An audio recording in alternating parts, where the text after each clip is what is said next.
series for this month of August, pamamagatan po natin 10, the perfect law and perfect love. We are starting a brand new series this Sunday. If you are here with us first time, I will invite you na ma-attend po ninyo ang 10 perfect law for 10 consecutive weeks. Pag-aaralan po natin yan, at pag hindi po ninyo na-attendan at na-miss po ninyo itong series na siyang ating pinapag-aralan, mamalasin kayo. Kasi napaka-importante kasi itong 10 Commandments.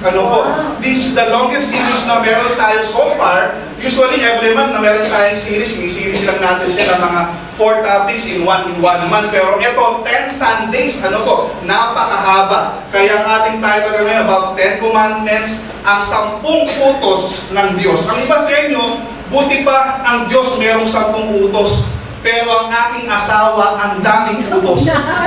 Di ba? Ang daming utos. Sino sa inyo, dito, ang daming utos ng inyong asawa, hindi ba? Hindi ba? Utos na naman, pakiabot mo nga ito na naman.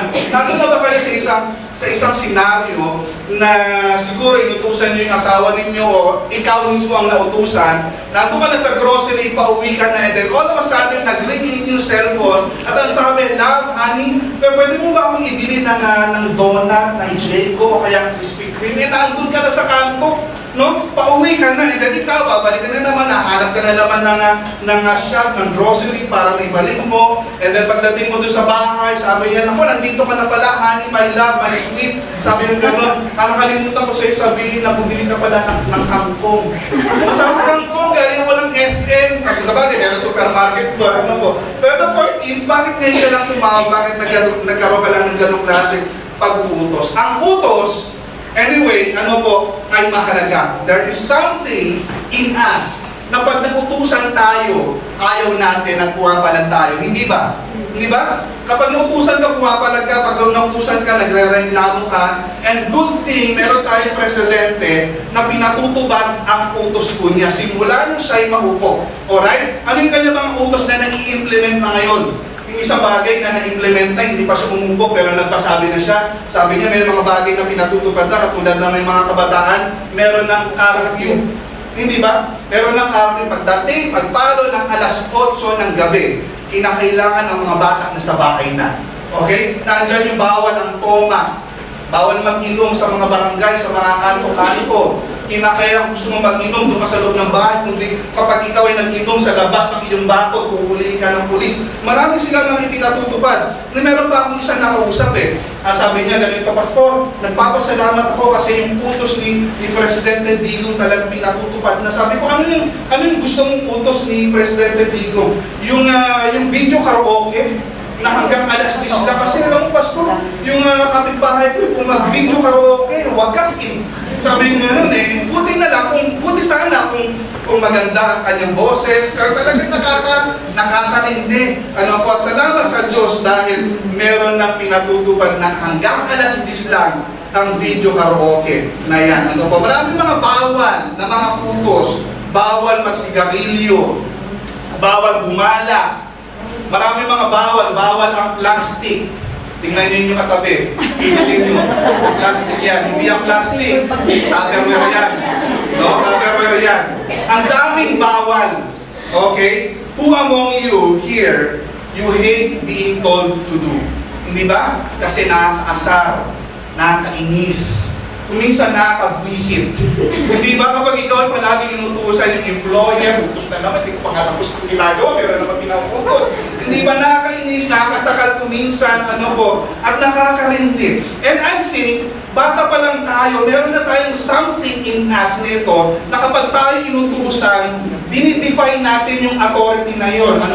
Yung bata, yung anak ninyo na sinabi ninyo na anak, huwag mong ipapasok yung daliri mo sa butas ng kuryente. At habang ikaw, meron kang kausap na ipag-usap ka sa ibang tao, hindi mo alam, yung anak mo, hinihintay lang na mag-turn ng iyong head, tapos nakaganyan, itinasok na, yung pala, naipasok yung kanyang daliri sa kuryente, o kaya nag-ground siya, o kaya sa electric pan. Sabi sa iyo, huwag mong ipasok, yung pinasok mo, yan tuloy ang napala mo.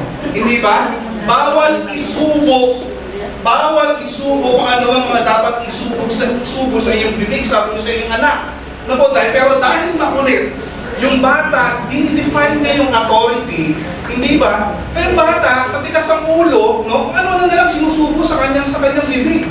Merong kulay dilaw, na merong amoy, no? Na ano ba yan? Ano ba kinain mo? Anak, akala ko saging, no? Yung pala, kung ano na lang ilagay mo sa iyong bibig, meron ba dito nung bata, gano'n ang ginawa nito? No? Naalala nyo ba, no? So, and interestingly, as a child, as young as he is, he learned how to defy authority, isn't it? Feeling kasi nung bata, self-sufficient siya, kaya niya ginagawa yun. Feeling kasi nung bata, kaya niya ang lahat. Kaya niya ginagawa. Feeling kasi ng isang bata, dependent na siya. Dependent na siya sa kanyang sarili. Pero, hello, anybody here na merong ganitong anak, alright? Mabait ba ang inyong anak? Siguro, mana sa inyo, kaya pala sila ganyan. Alright?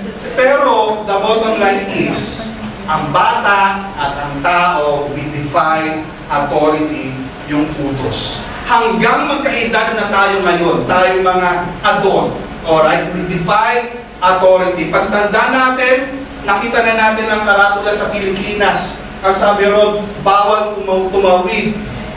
Hindi pa rin natin inuobey. Hindi ba? Nakita niyo sa EDSA, nakita niyo sa Commonwealth, sa highway, nakalagay doon, bawal tumawid. Pero ginagawa pa rin ng tao, tumatawid pa rin doon sa bawal. Tinawag na tayo ng MMDA. Meron ng future tense na sign na nakalagay doon. Bawal tumawid, walang tawiran dito, nakakamatay. Future tense. Alright? Meron ng future tense, meron pang past tense na nakaratula na nakalagay doon, bawal tumawid, meron nang namatay dito. Past tense. Hindi ba? At meron din, hindi pa rin maintindihan ng tao. Hindi pa rin maintindihan ng tao, tumatawid pa rin din doon. Hindi ko alam kung bakit hindi pa rin maintindihan ng tao. At meron ng new signage ang MMDA na ginawa ang Jejemon. Ano sabi doon? Huwag po tawids. Kaka-dense dito. Jejemon. Hindi pa rin mag-gets ng tao. Hindi ko alam what's inside. Kung ano yung nasa atin, we defy authority.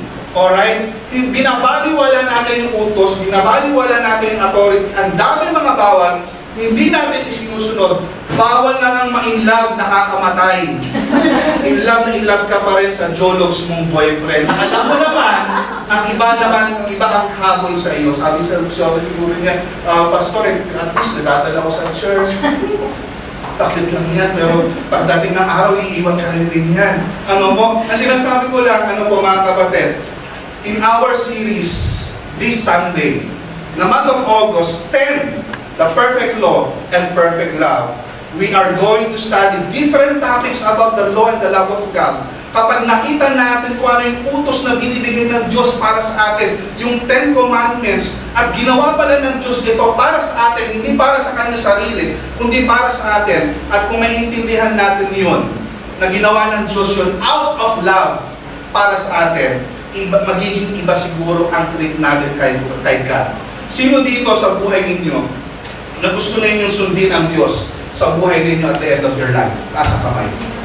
Alright, kukonti Kukonti Mukhang wala atin nagtaas ng kamay eh. It's either dalawa lang yan mga kapatid. It's either gusto mo sundin si God o si Satanas. Ulitin ko ulit. Sino sa buhay ninyo at the end of your life, simula ngayon hanggang katapos-tapusan ng inyong buhay, na gusto nyo sundin ang kalooban ng Diyos, taas ang kamay.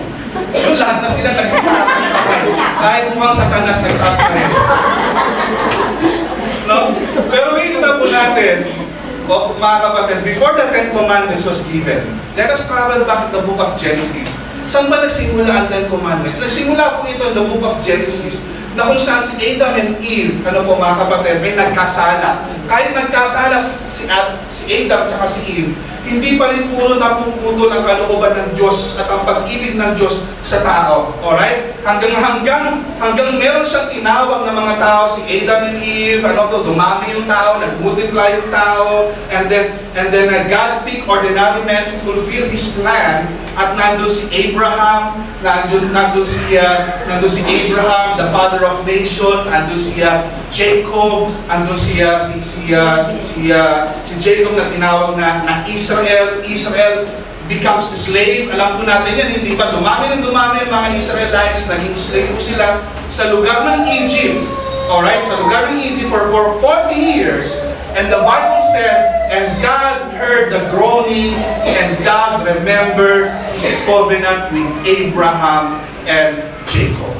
Alright? Naalala ng Diyos ang covenante ng God ni God kay Abraham and kay Jacob. And then He picked an ordinary man na pangalan ay si Moses. You remember that? Kaya sunod-sunod yun po yung story po nito. Book of Genesis, si Adam and Eve, pagkatapos si Abraham, God picked Abraham, God picked Jacob, ano po naging called na Israel, and then pagkatapos dumami ang bansang Israel, naging slave po sila sa lugar ng Egypt, and then God sent Moses. Alright, remember Moses? Sino nakaka-remember ni Moses? Si Moses, yung gumawa ng arko. Di ba? Pagkatapos naglagay namang iba't ibang mga hayop dun sa arko. Di ba? Noah. Galing ninyo. No? So, sino sabi nung isa, sabi ko patay, muli siya. No? Si Moses, siya yung naghati ng Red Sea. Tama po ba? Yes. Hindi pa rin nata. No? Tama, siya po yung naghati ng Red Sea, siya yung leader ng Israel from land of Egypt going to the land of promise. Okay? Okay? So sabi ni God, you are now Israel, a nation. Okay? A nation. God, go to the Mount of Sinai and I'm going to give you a law to follow, and we are going to pick up from here the title po natin, the 10 Perfect Law and Perfect Love. Papamagatan po natin for week number 1, ang title natin, God Above All. Manalangin po muna tayo, shall we pray? Dakilang Diyos, maraming po salamat Ama sa umagang po ito. Mayroon kaming privilege na pag-aralan namin ang inyong salita, Panginoon. Pag-aralan po namin for the whole series about the 10 Commandments. Alam namin na matagal na ito nangyari, pero we believe relevant pa rin ito sa aming kapanahunan, at hindi mo ito binigay at ginawa para sa iyong sarili, kundi ginawa mo ito out of love for us, Panginoon. May we found, dakilang Diyos, ang katuruan ng 10 Commandments, so maging kalakasan ito ng aming buhay at aming pananampalataya at pagiging isang tunay at ganap isang Kristyano. Ito po ang aking dalangin, Ama, sa pangalan po ni Kristo Jesus. Amen at amen. So, kita po natin sa haba ng highway kung paano nag-exist ang 10 Commandments from Genesis. And now, Israel now is a nation. Marami na po sila. At sabi ni God, Moses, pumunta ka ng Mount of Sinai, ibibigay ko sa iyo ang 10 Commandments, yung law. Why? Kasi ito mga Israelites, they used to the custom of Egyptians lifestyle. Alright? Kasi alam po ninyo, for 400 years, ang lifestyle na po ng mga Egyptian adopted na ng mga Israelites. Kaya kung ano yung lifestyle ng mga Egyptians, they can have sex to anyone they wish to, they can kill anyone they wish to, wala silang pakialam sa kanilang kapwa, kapag puputang sila, wala nang bayaran, ganyan ang lifestyle ng mga Egyptian. And God said to them, I'm going to transform you as a greater nation, a holy nation. Common sense, kailangan mabuhay sila sa batas ng Diyos. Kaya number 1, makikita natin, God above all. Makikita natin yan in our context, in our verse this morning, in the book of Exodus chapter 20. Kaya Pastor, sasabihin niyo, Pastor, saan mo makikita ang 10 Commandments? Go to Exodus chapter 20. Lahat po yan, yung buong chapter, yan po ay 10 Commandments. Pero ang pag-aaralan lang po na natin ay verse 1, verse 2, and verse 3. Basahin po natin na sabay-sabay.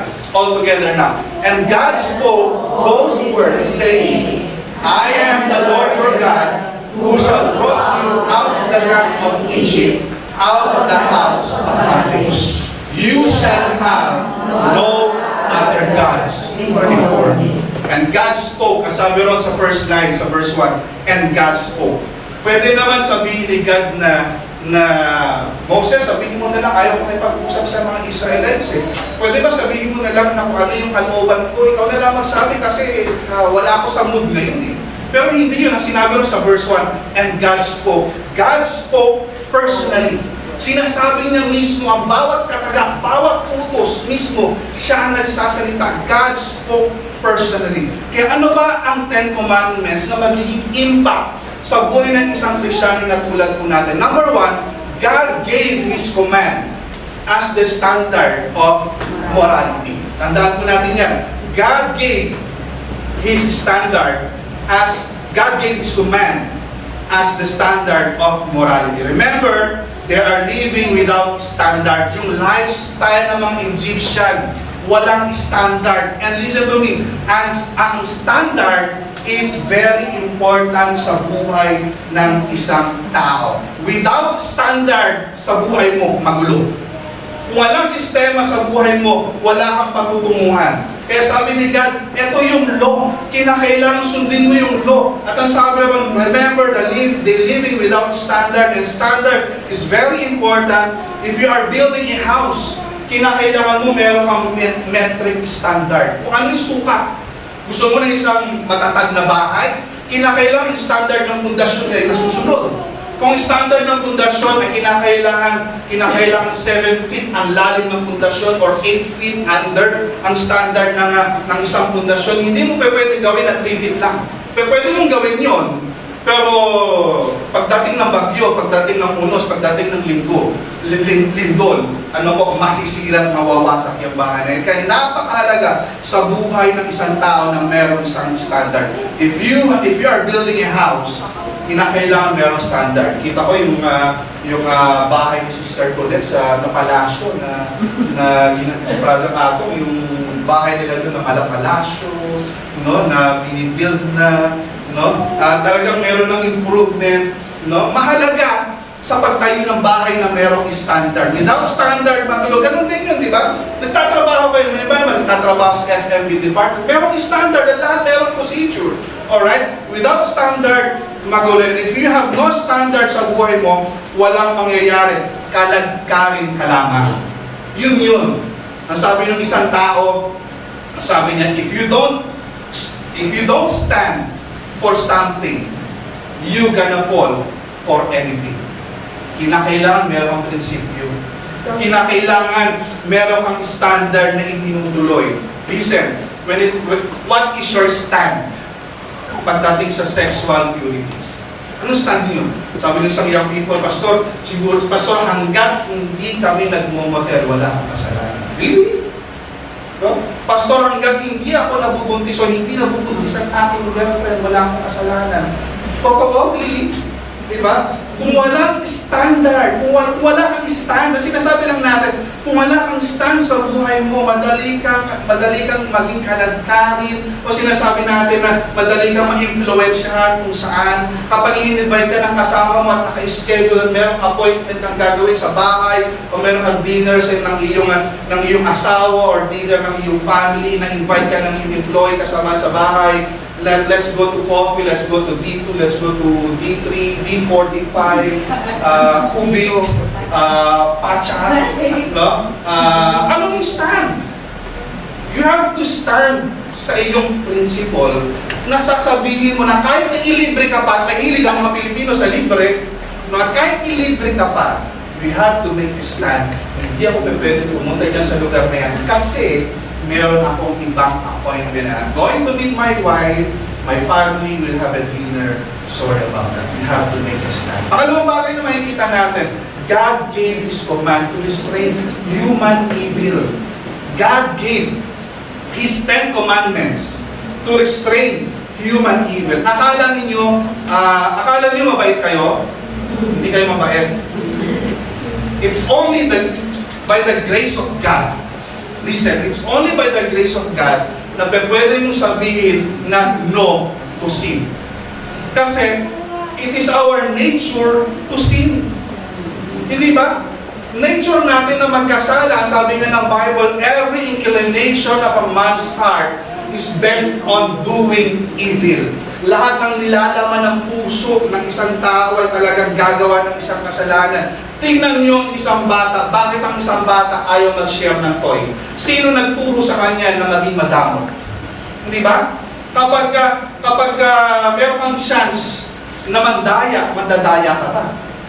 Kapag ikaw inabutan ng leakage, kokopyahin mo ba?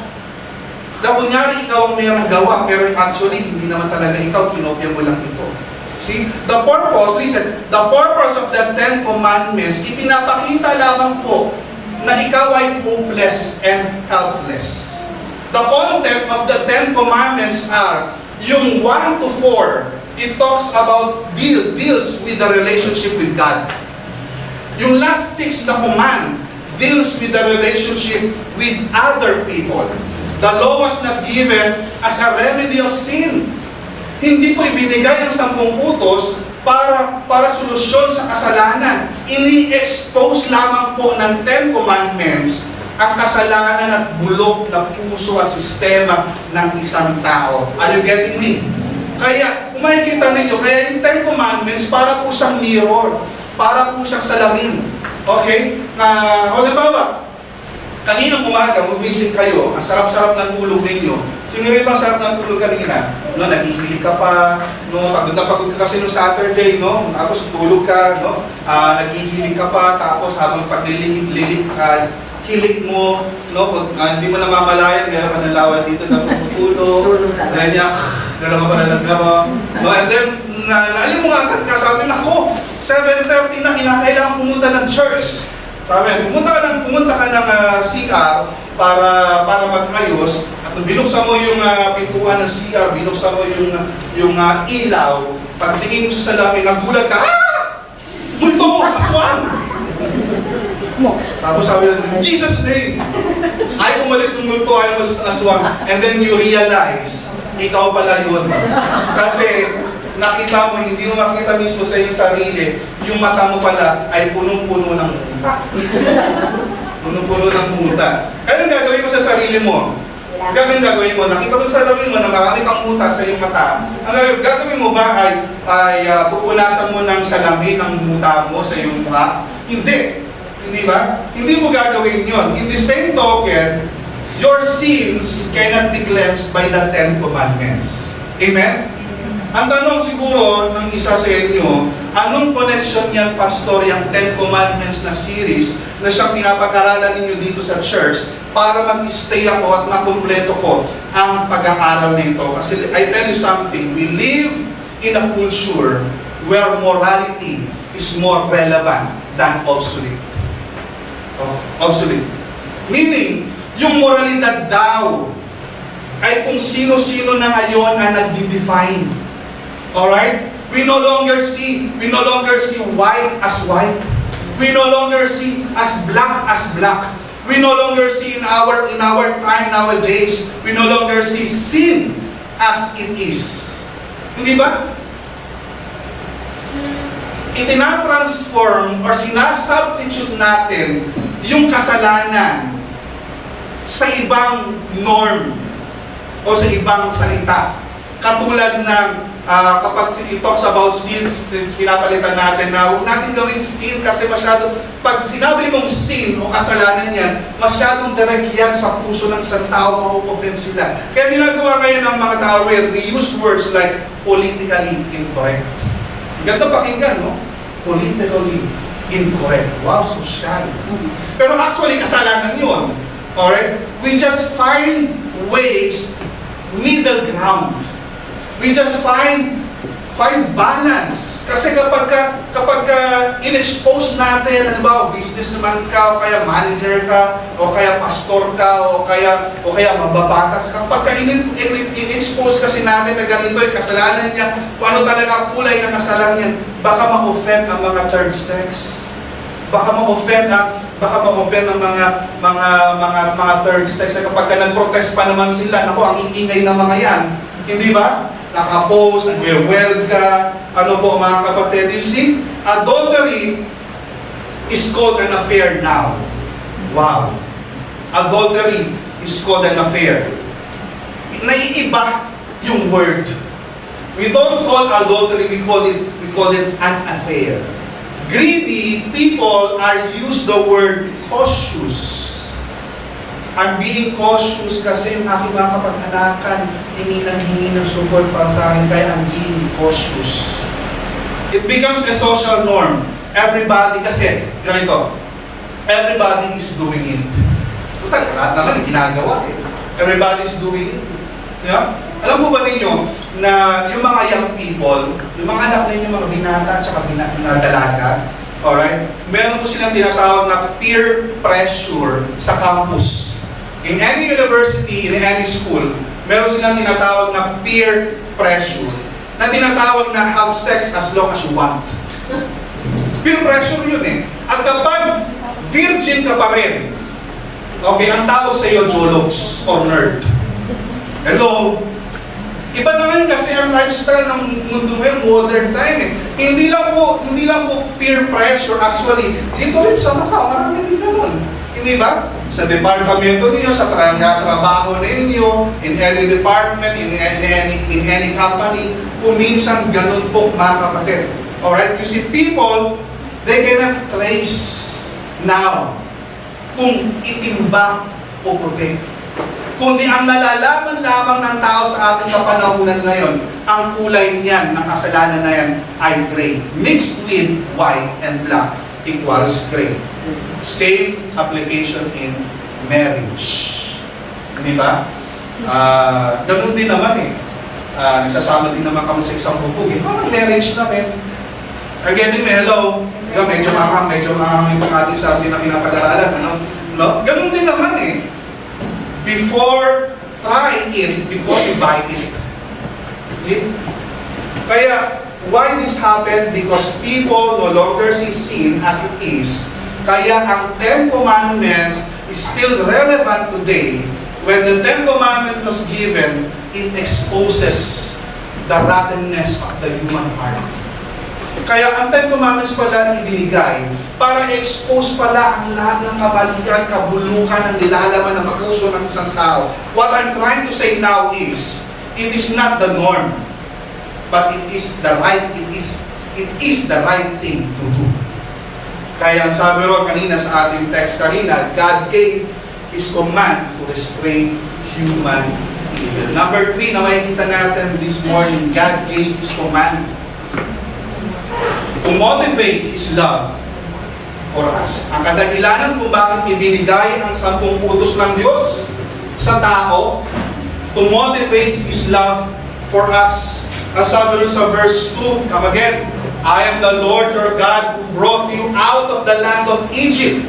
Ako yung Diyos mo, na nagligtas sa iyo mula dun sa bondage, sa kamay ng mga Egyptian, sa kamay ng bansang Egypt, out of the house of bondage. Ang sabi ng salita ng Diyos. Listen, Egypt back then was the most powerful nation.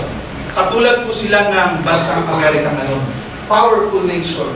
They have all the cannons, they have all the machines for war, most powerful nation, most richest nation, ang bansang Egypt noon. At ang sabi ng Diyos, inuna muna, sabi doon sa context na binasa natin, inuna muna ni God na iligtas ang bansang Israel sa lugar ng Egypt bago ibinigay ang Ten Commandments. Kita niyo yun? Ito yung mga Egyptian for 440 years, na slaves po sila ng bansang Egypt. Okay, hindi mo na binigay ni God yung Ten Commandments sa kanila. No, hindi. Ang ginawa ni Lord, ang ginawa ni God, niligtas muna sila ni Lord doon sa land of Egypt, pinalaya sila, niligtas sila sa Red Sea, and now great nation na sila, malaya na sila from bondage, wala na sila sa Egypt, sa property ng Egypt, sa possession ng Egypt, sa kamay ng mga Egyptians, and God gave the Ten Commandments para sa kanila. The Ten Commandments were given to people already redeemed.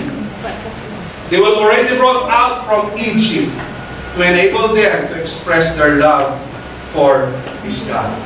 Imagine kung ang Diyos, inuna muna niya, ibigay ang 10 utos bago iligtas sila.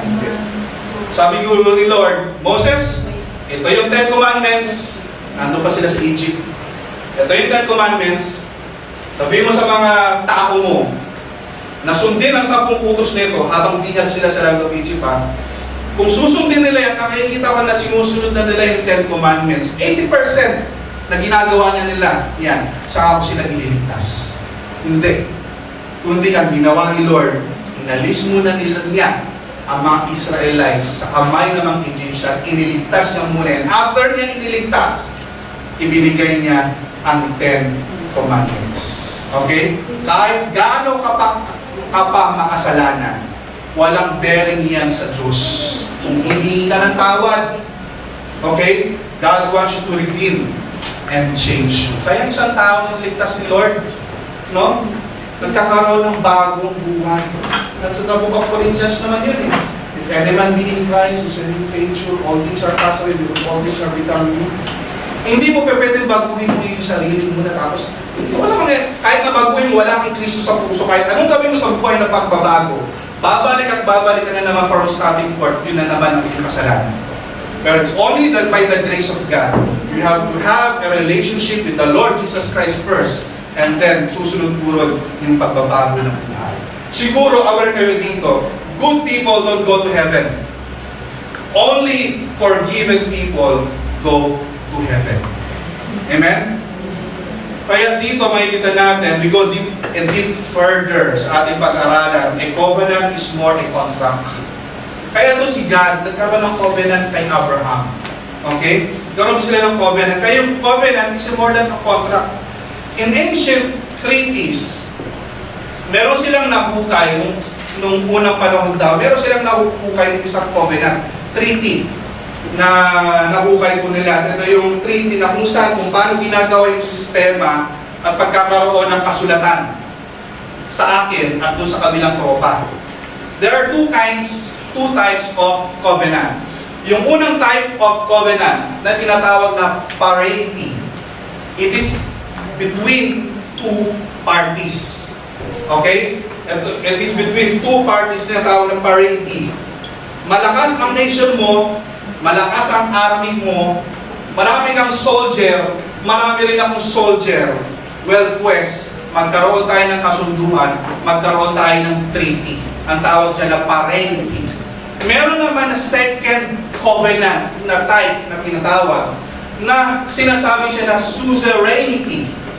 Etong suzerainty, kung tama yung aking pronunciation, it is between one sovereign, yung master, yung malakas, versus a weaker person, which is called vassal, in a covenant with each other.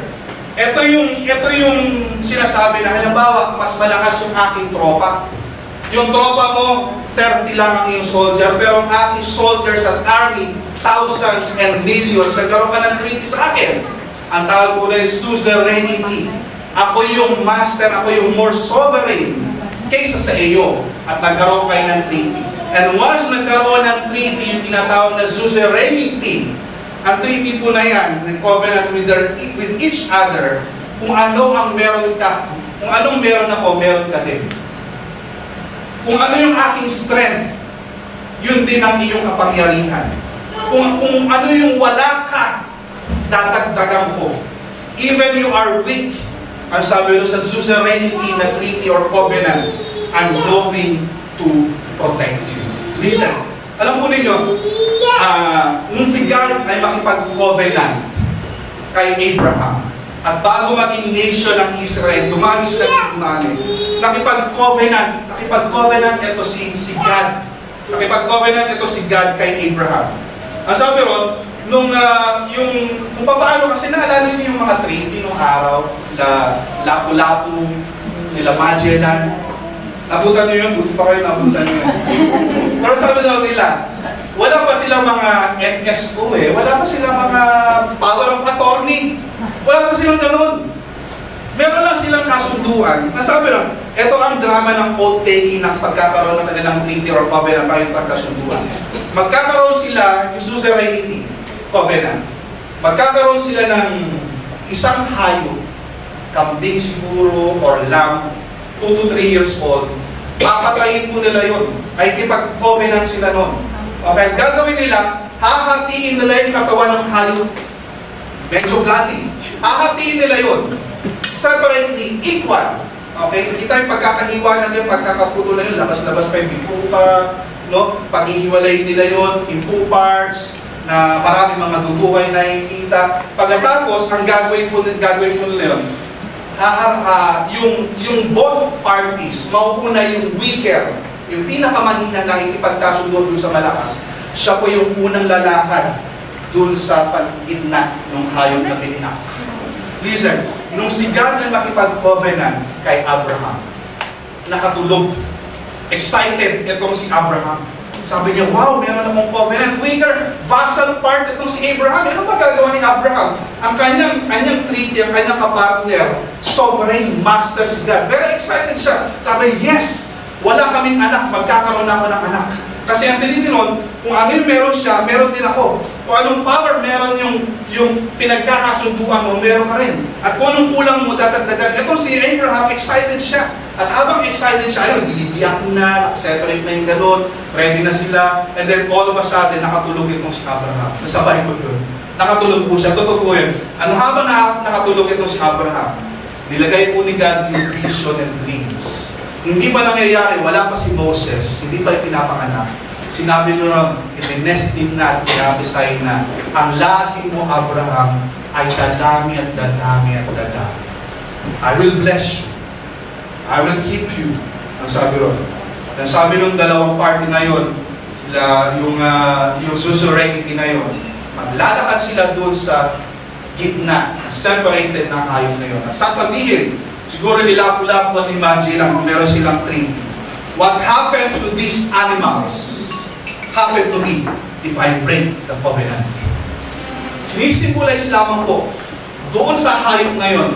Kung i-break ko ang sumpaan natin dalawa, ako, wag naman sana mangyari, magiging katulad ako ng animal ng hayop nito na pinatay at hiniwa na mata. How many of you are glad that our God is in full control? Amen? Kahit na gaano tayo kahirap o miserable ang ating buhay, o ano man ang ating mga pangangailangan, our God is in full control. No matter how hopeless the situation is, no matter how hopeless is your marriage, our God is not limited with the doctor's limitation. If you are sick today or your loved one is sick today, kahit na yung loved ones mo, pinatatakbo na lang siguro ng aparato ng hospital para mabuhay. But our God, amen, our God is not limited by our limitation. He can do wonders. He can do wonders before you. Kaya ang pangako, ang covenant, ang suzerainty ng Diyos sa atin, ang 10 utos na yan, kailanman ay hindi mababago because of that covenant. Pangapat na bagay makikita natin ay God demands exclusive allegiance and worship. God demands our exclusive allegiance and worship. I think, fair naman, kung i-worship natin si God, hindi ba? Sa palagay niyo ba fair na dapat natin i-worship si God? Is it fair? Di ba? You've been a slave to sin for decades. Ilang taon kang baon sa kasalanan, ilang taon ka nagkasala, ilang taon maduhis ka sa harapan ng isang banal na Diyos, and then all of a sudden, God saved you. It is fair for God to worship Him and give our allegiance to Him. I think it's fair. Amen? God demands our allegiance and our worship sa Panginoon Diyos. The Bible says, you shall not have other gods before me. Yun pa lamang po, yung kauna-unahan sa 10 utos na nabanggit sa first part, you cannot have other gods before me. Tingin ba ninyo si God ay nagtitrip lamang? Tingin ba ninyo si God insecure? Oh, i-worship mo naman ako, niligtas mo pa, i-worship mo naman ako. Tingin nyo ba si God ay nagmamakaawa? No, hindi, mga kapatid. God is complete. He is satisfied with the Trinity. In fact, they don't need our worship. Magiging Diyos pa rin sila kahit wala ang tao. Alright? It is more for us na kinakailangan natin siyang sambahin. They don't need our worship para maging Diyos po sila. It is more for us because if we try to worship other gods, ibang Diyos, maliban sa ating Diyos na buhay. Listen, if you worship other gods, small letter G, O-D-S, ibang Diyos, listen, bad things happens. Curses happens sa buhay ninyo. And, sabi ng mga Chinese, bad luck happens if you worship other gods. The Israel are exposed to a lot of gods. Sa Egypt, imagine 400 years. Kayo nga dito sa Macau, 3 years, adapted na kayo ninyo ang lifestyle ng mga Chinese dito sa Macau. Hindi ba? Alam niyo na mga culture, alam niyo na kung nasan yung mga temple, alam niyo na kung sino yung mga gods nila. In fact, nautusan ka ng mga employer mo na magpaisan, yung ubarot 3 beses. Hindi ba? We are adapted sa culture at tradition ng mga Chinese dito sa Macau. Much more, are you listening? Much more, yung mga Israelites na nabuhay for 100 years sa Egypt. Maraming Diyos-Diyosan ang bansang Egypt. Okay? Isa na pong Diyos po dyan si Pharaoh. Pharaoh, tinatawag nila si Pharaoh na Diyos din. God of the dead, ang pangalan ng kanilang God of the dead ay si Anubis. Anubis? Ano ba yan? No? God of the dead, yun ang pangalan ng kanilang God sa Egypt. Gods nila, name ng gods. God of the river Nile, ang pangalan ay Anuket. Hindi Ayet. Anuket. God of the river Nile. No? God of the frogs, ang pangalan ay sa Egyptian ay Heket. God of the moon, ang tawag ay Khonsu. God of the sun, ang tawag sa God of the sun ay Sira. Actually, pagka nag-worship nga po sila, meron silang theme song eh. Yun ang kanilang theme song kasi yun si God of the sun, si pangalan ay Ra. Meron din Pinoy version. Ang Pinoy version ay ganito. Sera. Whatever will be. Pero yung Pinoy version, kaya yung God of the Egyptians, ang dami nilang gods. And then the giving of the 10 Commandments is to challenge all the gods versus one true God. Amen? Alright? Yung 10 plagues, nung nagkaroon ng plagues sa Egypt, ang daming mga, anong tawag doon sa tumatalon na gano'n? Ang daming mga frogs, ang daming mga palaka. Tumawag po sila sa God of Heket, pero walang nagawa. Yun ang nangyari doon sa River of Nile. Nung naging blood yung water, nanalangin sila sa kanilang God, itong mga Egyptian, na ang pangalan ay si Anuket. Pero walang nagawa sa Ayet. Okay? The death of the firstborn. Nanood kayo ng movie na 10 Commandments, yun iba? The death of the firstborn, tumawag at nanalangin sila sa kanilang Diyos na ang pangalan ay si Anubis. Pero walang nagawa. Even Pharaoh himself called God. Nung namatay ang kanyang firstborn, ang sabi ng mga tao, mga Egyptian, even you cannot save yourself, save your son.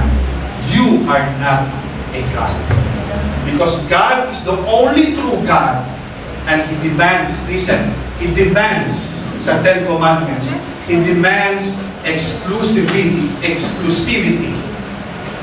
God demands our worship and He demands exclusivity. Pag sinabing exclusive, ano ibig sabihin? Bukod tangi. Ikaw lamang. Only.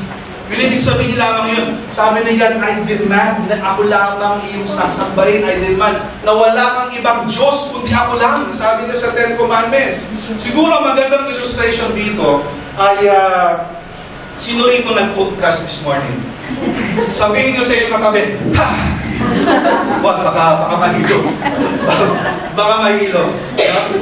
Pero sino sa inyo, natulad ko, kapag yung toothbrush ninyo, pinatong nyo siguro sa baso, pagkatapos natumba, itinatayo nyo agad kasi baka marumihan. No? Sino katulad na gano'n? O pinababayan nyo na nakatumba na gano'n? Sino? Wala, hindi kayo nagtututbrush. Wait lang. Sino naman sa inyo na dala-dala niyo yung toothbrush, papunta kayo ng bathroom, and then all of a sudden, nahulog, natumba, nahulog sa floor, dinampot yung agad. Pagkatapos sinugasan na yung sino sa inyo, taas ang kamay. Medyo dumadami ng konti. Medyo konti. Kasi madami nung una. Pero baka dito mas madami ng taas ng kamay. Sino naman dito na nag-toothbrush, pagkatapos mag-toothbrush, mabula pa. Pagkatapos, marami pang bula, pwede pa naman sa kuko. Meron pa rin bula, pwede pa rin sa kuko. Meron pa rin bula, pagkatapos yung toothbrush, pwede pa rin sa kilikili ba? Kaya siguro marami pang bula kasi siguro puros gilagid, wala naman talaga sinisipilyo, kaya ang dami pa rin bula. No? Or sino sa inyo dito na pag nag-toothbrush, ay pinapahiram ninyo yung toothbrush sa inyong asawa. O sa inyong, sino man, kasama yung support, boardmate, kasama sa bahay. O ikaw naman. Sino sa inyo? Wala siguro di ba? Pero listen, the question is, why are you so intimate with your toothbrush? Because it is only exclusive only for you. Hindi ba? At kung ganun pala ang trato natin sa ating toothbrush, why you cannot do that for your God? Does that make sense? Hindi ba? Ang sabi ni God, ako lang ang iyong dapat na Diyos. Wala ka na bang ibang Diyos na dapat na sinasamba at pinaglilingkuran? Hindi mo pwedeng tabihan ng yung toothbrush ng iba. Kundi sabi mo, eto hindi kinakailangan marumihan, hindi dapat pwedeng gapangan ng ipis, hindi pwedeng gapangan ng dagat. Dapat palaging malinis sa aking toothbrush, nakasecure, nakabalot pa nga. Kasi, listen, exclusive lamang sa iyo. God demands our exclusive allegiance and worship. Pastor, nag-church naman ako every Sunday, nag-worship naman ako Really? Paano kapag Monday, pagka weekdays, hindi ka na nag-worship, hindi ka na nag-pray, hindi ka na nag-aaral ng Word of God, I present with your God. Kapag bumababa ang bank account ng balance ng inyong account, nararagal ka ba? I present you with your God. Kapag marami kang babayarin na tumataas ang alta presyon mo, no? Tumataas ang BP mo.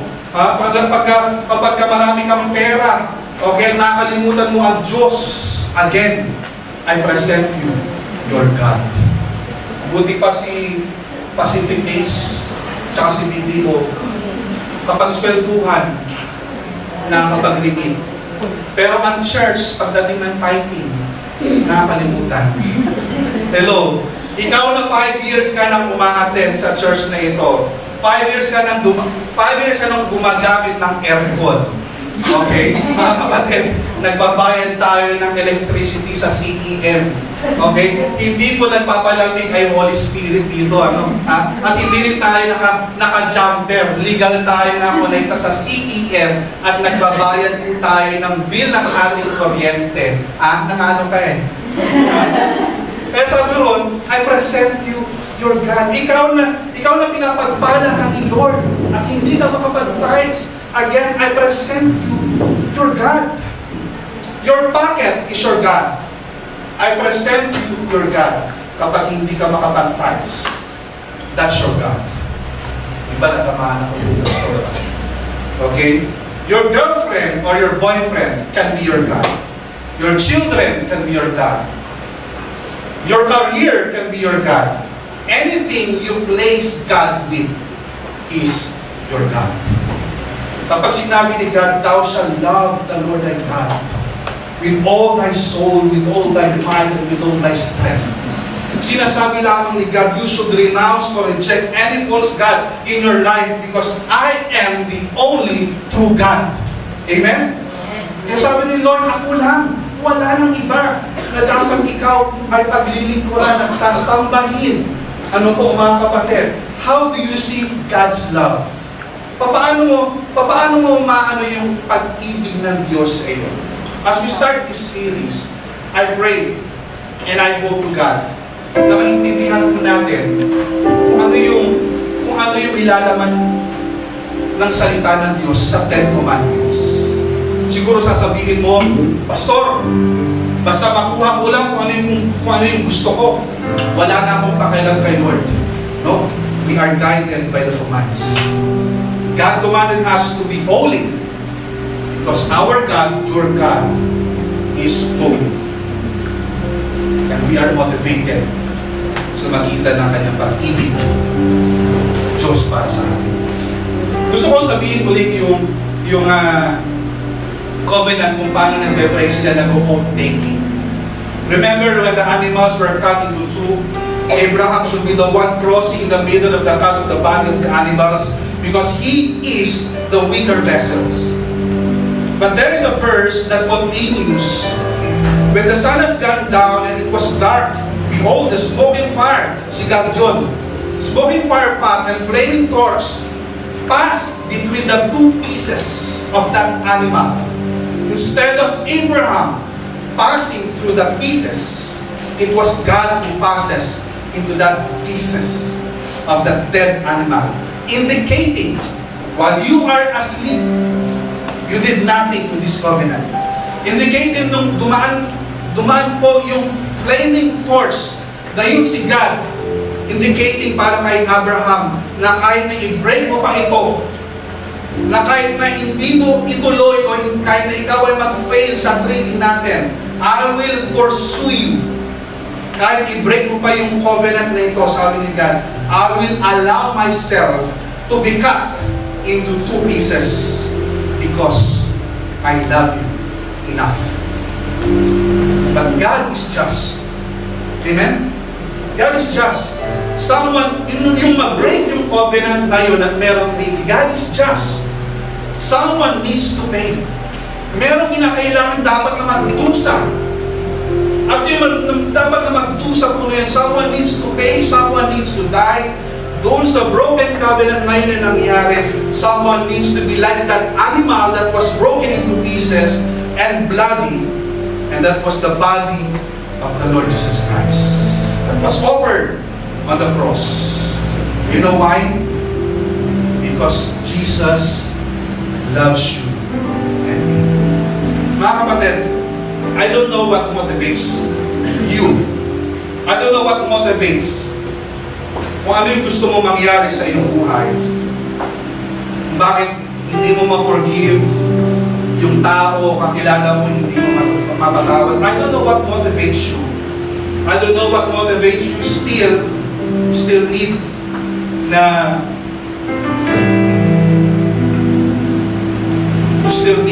itigil yung relasyon na pinagbabawal ng relasyon. Hindi ko alam kung ano yung may motivasyon na yun na dapat itigil mo yun.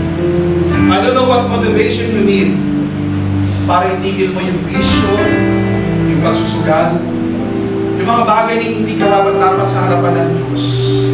I don't know what motivates you, what motivation you need para i-give up mo yung pandaraya, pagsisinungaling, pagnanakaw. But my prayer for you this morning, I offer you the love of God. Huwag tayo lahat. Try na lahat. Dakilang Diyos, maraming pong salamat sa 10 utos. The very first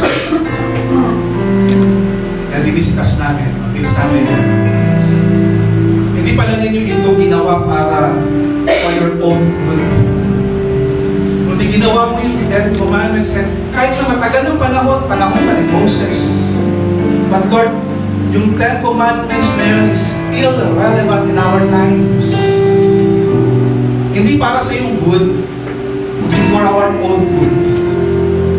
Ang 10 Commandments ay parang isang salamin na ini-expose niya ang rottenness ng human heart, yung bulok, yung sistema ng isang puso at buhay ng isang tao. Lord, Father, Lord God, we worship you. Ano man ang mga other gods sa buhay po natin, Panginoon, you deserve our worship. You deserve our allegiance exclusively, Panginoon, because you are the one, only true God. May we not adopt dakilang Diyos ang ibang mga gods sa buong mundo. God of the money, God of the king, God of anything else.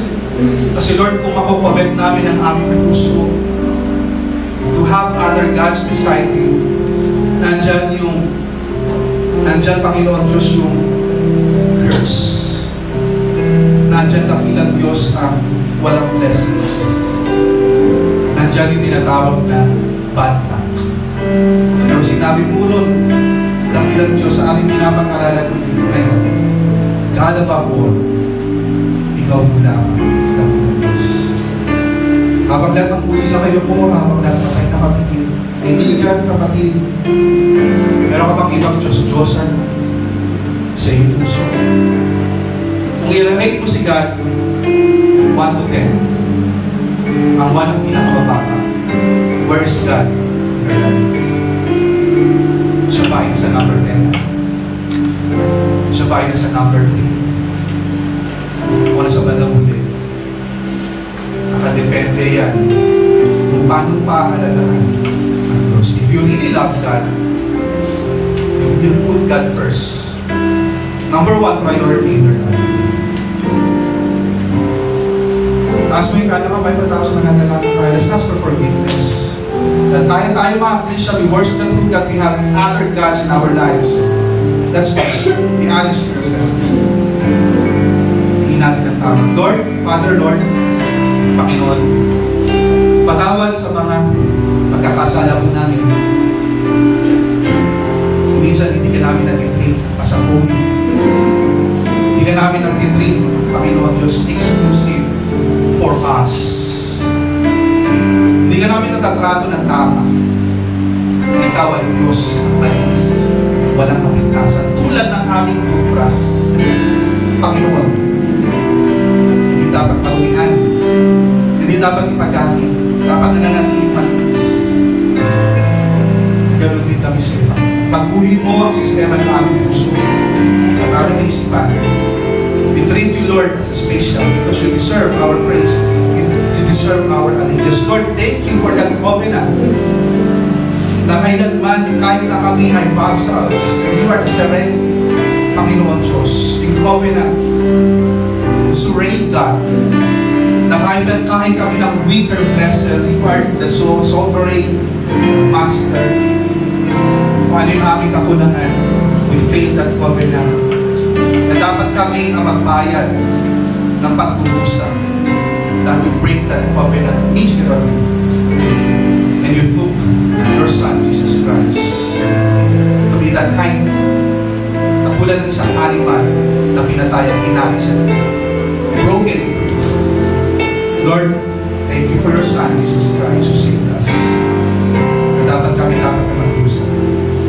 Pero siya, na nandito para namin. Doon namin nakikita ang kahalagahan ng kaligtasan.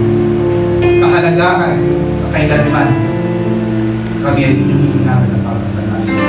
Lord, habang kami nabubuhay, may this be our desire in our hearts. Napaglimbalan ka namin our allegiance and our worship only to you.